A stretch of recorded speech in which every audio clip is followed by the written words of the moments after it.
So stem cells have really opened up this huge potential to treat Parkinson's disease. Parkinson's disease is, if you like, relatively straightforward because you know what the pathology is, you know what you want to replace. It gets a bit harder when you start moving to other conditions, but there's no reason to think that the same principles couldn't apply. So could I repair a bit of the back of the brain called the cerebellum, make some cells there? Could I repair the spinal cord? Could I repair the retina at the back of the eye?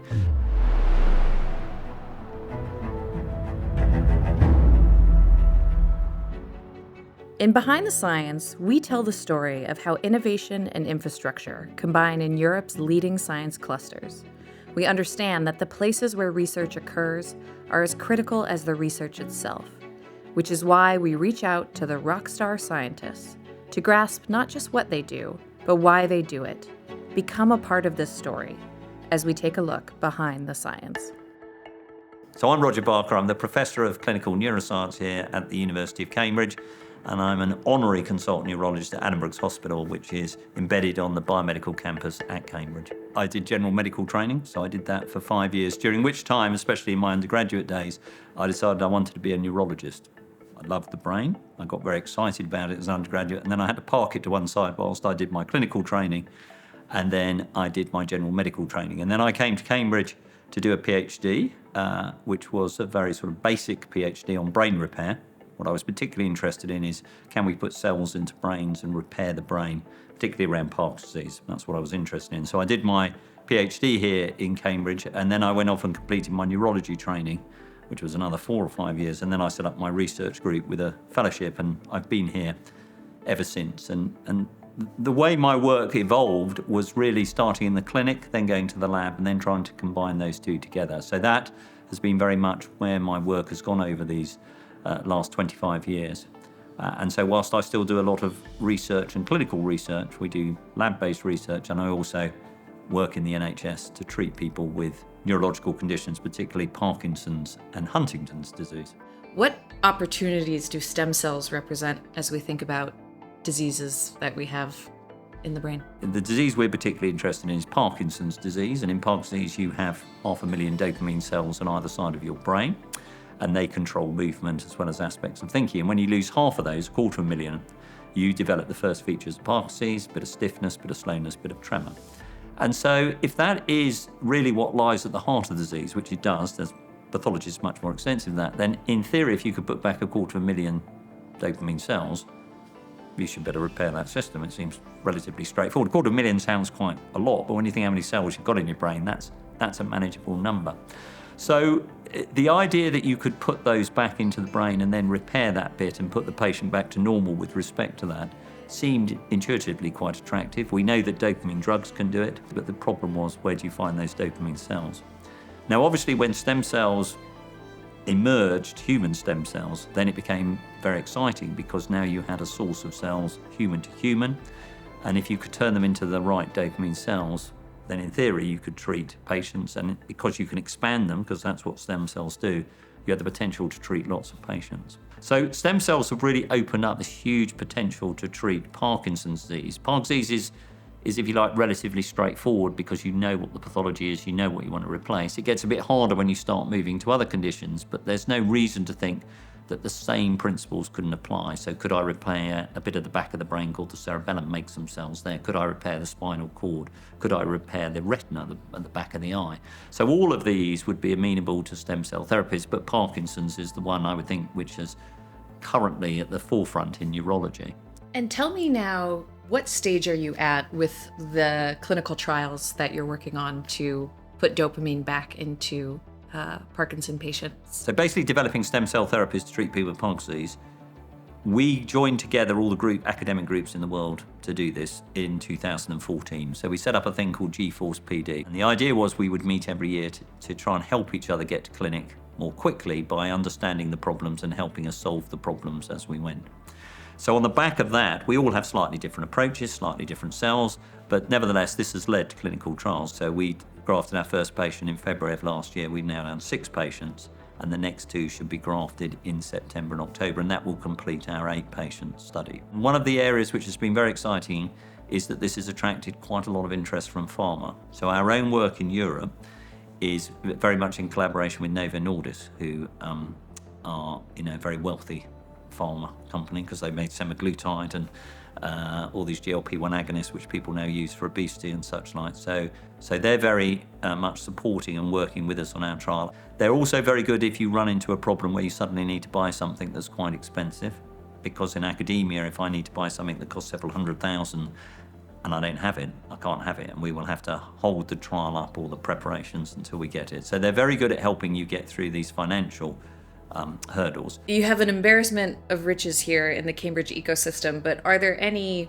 organizations, companies, types of talent that you would love to attract more of here? Well, I think there's always things you would like.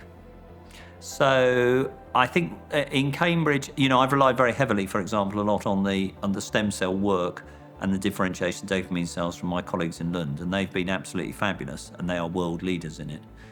In some ways, having more people who work on brain development, making brain cells, I think would be helpful. So I think a bigger group of scientists around that would be helpful. I think generally there's more interest in sort of spinning out and commercial development and commercial relationships and partnering with pharma. I think there are always things you wish you had locally, but ultimately I think looking out is very important and linking up to the groups who want to work with you to solve a problem. And I think together you can do much more than if you're just trying to do it in your own little silo. Are there industries or technologies that are adjacent to your work that you see as really new and vital in your field? So I think there are technologies which are emerging around better understanding post-mortem material, which will inform us about what goes wrong in Parkinson's disease, which will help us with transplants and help us with Parkinson's disease more generally. And that, I think, is where the future lies. I think the future will be you have Parkinson's disease, we diagnose you, we stick some new cells in your brain at a couple of strategic sites, then we put you on a cocktail of drugs which we think target the pathogenic pathway. And it's a combination of drugs like the success has been with HIV or any of these sort of modern treatments for hypertension and ischemic heart disease. And with that, you're done. So I think, obviously gene editing is very attractive. So, nowadays, especially with the new technologies, you can have much greater fidelity in what you edit out. And so what people are particularly interested in is diseases where there's a single gene cause. So let's take Huntington's disease. So this is a monogenic disease. There's a single gene. It's in the Huntington gene on chromosome 4. You get an expansion in this thing called CAG repeat. So if you could, and then once you get beyond a certain number, you'll get Huntington's disease. So beyond 39, you'll get Huntington's disease. So can I edit down that number and put it in the normal range, and then I could put that cell back to normal? So there are two ways you could think of this for the type of work, repairing the brain or helping people with Huntington's disease. One is you could say, well, if I'm going to transplant in cells, I could use the patient's own cells, so autologous. The advantage of that is I don't have to worry about immune suppression and such like. So in theory, I could take their cells, I could turn them into stem cells, I could then edit out their expanded CAG repeat. Obviously, that's not straightforward because you have lots of these repeats and lots of other genes. But if you could, then I've got a cell that no longer has the gene for Huntington's disease. So in a sense, I've cured those cells of Huntington's disease, and then I could transplant them in to repair a part of the brain. Well, that's great, and that bit of the brain will be repaired, and it won't have the CAG repeat in it, won't have Huntington's disease. But of course, you're putting it into an environment where every other cell still has the pathology. And for those cells to work, they've got to connect up. So they've got to receive and connect with the host brain, otherwise they won't work. So that is a challenge. So then you could say, well, actually, if I can do that, could I not just gene edit the brain? Why don't I just put something in that gets into the cells, edits out what I want to get rid of, so in this case, CAG repeat, and then put every cell back to normal? So of course that sounds quite attractive. The challenge there, of course, is, well, how do I do it? How do I actually edit the gene with that fidelity? Well, that might be possible, but how do I do it in every single cell and make sure I edit it out? Once it's edited out, it doesn't come back, and that's it for life. So there are real challenges about delivery on that. And related to that, people have taken other approaches where they've tried to target this pathway. So rather than go for the gene, obviously the gene, the DNA codes for a protein, which is what causes the disease.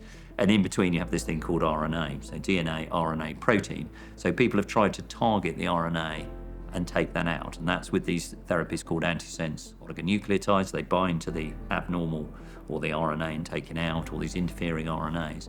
Again, the problem there is delivery. So Intellectually, it's quite straightforward how to do it. Practically, it's quite difficult. And one of the interesting things I would say about translation and moving things to the clinic is people get very excited about the scientific problem, understandably so, but they think delivery is a bit boring.